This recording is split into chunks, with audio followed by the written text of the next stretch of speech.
My guest is an extraordinary Miamian, Dr. Jacques Fresco. I could go through all the things that Dr. Fresco has done. He's a social engineer, industrial engineer, designer, inventor, consultant, was a consultant for Rotorcraft Helicopter, director of Scientific Research Laboratories, Los Angeles, designed and copyrighted various items, ranging from drafting instruments to X-ray units. Has had works published in the Architectural Record, Popular Mechanics, Saturday Review, and has been a technical and psychological consultant to the motion picture industry, member of the Air Force Design and Development Unit at Wright Field, developed the electrostatic anti-icing systems, designed prefabricated aluminum houses. What does it say in your driver's license? What is the occupation? Industrial designer. Jacques, you... Social engineer. Does it bug you that people, when they talk about Jacques Fresco in Miami, say that he's someone who's too far ahead of his time? His thinking is, we're not ready for advanced kind of thinking, of that type. Does it bug you? I imagine every creative person in every field encounters that sort of problem. No, it doesn't. I can't afford it. There's too many things that are important. What is socio-cyberneering? Socio-cyberneering is a new organization, and it represents the application of the most sophisticated forms of science and technology toward problem solving so that we can reclaim the environment which we loused up over the years, and to build a way of life worthy of man, to humanize society, to break away from the artificiality, the regimentation that dominates our society today. Our society seems torn apart and pulled in many directions. Socio-cyberneering is an approach at the restructuring of society in humanistic terms.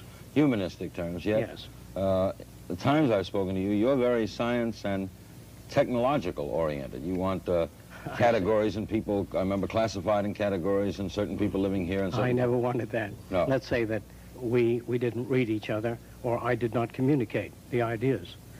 In essence, to me, all of the marvels of science and technology, all of the electronics and mechanical wonders are just so many millions of tons of junk unless it enhances the lives of men. The reason we emphasize machines and technology is to free men to go to art centers, music centers, cultural centers, and to find the meaning of their own existence and lives. How much can machines do? Can they run the things that are necessary to run? Well, Mr. King, if we can launch a rocket off the Earth while it's turning, find a place on the moon, land it automatically, pick up samples of the soil, bring the ship back without humans, I think the Russians have done this, bring the ship back to the Earth, surely we can handle airliners or anything else with redundancy. The problem, though, is a political structure. Is how do you start changing a society this much, which has really no political system? No, it has no political system. It is not affiliated with any political party. It is neither communist, fascist, nor socialist, nor democratic.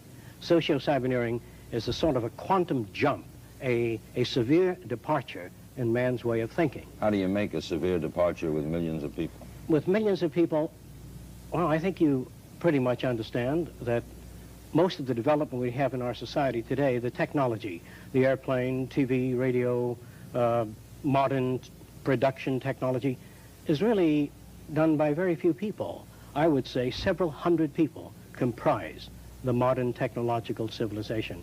But you don't need millions of technicians and millions of scientists. How many people that you know of today sit in their home and play their phonograph and radio and TV have any idea of how this works?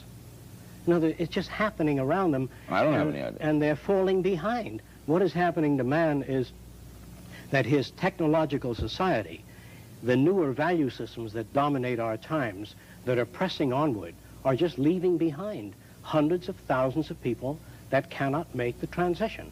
In other words, people that can't change can be found in the Amazon jungle today, the headhunters. Yeah. And we've got to change. I think the book Future Shock, or the book I worked on, Looking Forward, Future Shock points out that there are a lot of things going to happen, whether you like it or not, that the future cannot be stopped by anyone. It is a continuous progression. But there are always going to be large groups of people going to have trouble handling it. Yes, change. this is true. Look at the change of someone. We agree. 60 years old has seen unbelievable change. I believe they can change quickly if the information is made available to them. In other words, to present socio-cyberneering in one shot is extremely difficult. I believe that people should not be divided. The youngsters, the adolescents, and finally the mature young adults, and then the older folks are all divided people. When you get to be 65, you don't want to travel on an ocean liner with old folks. How come we put up these buildings for the old folks? We think that people ought to live wherever the hell they want to live, that cities must be designed so we have an integrated, intelligent society. Einstein, when he was 65, 70 years old, he would talk to youngsters. He kept reading. He kept up with ideas. Why must societies be divided into different groups? We think that you're as young as your life permits you to be, as your exposure, as your ideas. All right, let's, with pictures, explore the thinking of Jacques Fresco and the society he'd like to see, socio-cyberneering. Now, we'll start with this, and you tell me... I'll try to point it out. Yeah, you can point right at it. All of the new cities will be a university, in essence. The center of the city, the nucleus, will house an electronic computer, which only controls the weather, water purification, the atmospheric conditions, that is, it controls air contamination systems. The computers do not, I say it again, do not control people. They maintain safety, they oversee the environment, maintain ecological balance between animal life and plant life. All the machines do is control the physical entities that comprise the environment. The center of the city is a university that covers all subjects related to man. It is not a commercial university. It is not based on there's no courses that are used to exploit or abuse any other human being. All business courses will be phased out. All repetitious jobs will be phased out. We feel that machines ought to do the filthy or the repetitious or the boring jobs, that man has to be free to pursue the higher things, the higher possibilities of man. In other words, if this is the medical unit, this little branch, and if you work in this center, you may live in the garden cities that surround the center. You don't have to. You can if you will. Each of the garden cities contain lakes, recreation areas, and between cities, we let everything go back to nature. Will computers be able to control the weather?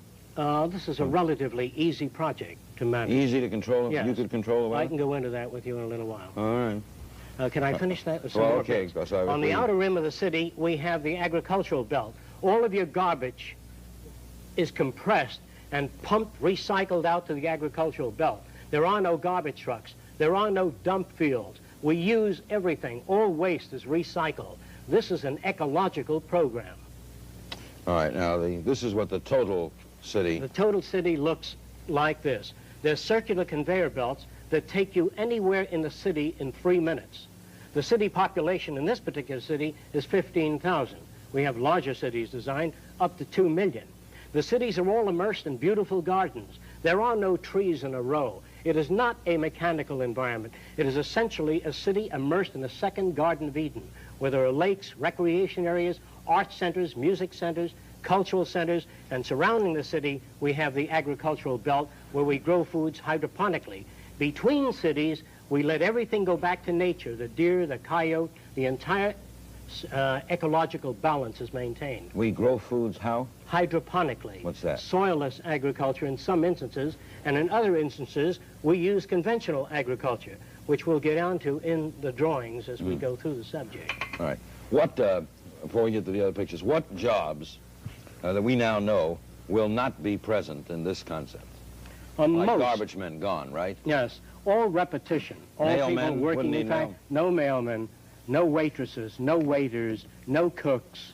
There'll When be you no go out jobs. to eat, how will you get your food? Well, there are beautifully designed areas for eating in which you have all kinds of food. Japanese, French food, organic food, and the standards if you like it. And how will it get to you? The way the food gets to you, what we do is monitor the behavior of the cook. That is, we do a multi-channel tape on the best cooks that we know of. You're and a as they wildcat, prepare Chuck. their food, we tape every move they make and how they handle the food and how they dice the carrots the way you like it. Then you dial 2736 and you get the kind of food you want. Chef Milani style, or individualized. It's You can gonna even happen, tape folks. your own cooking. I remember 5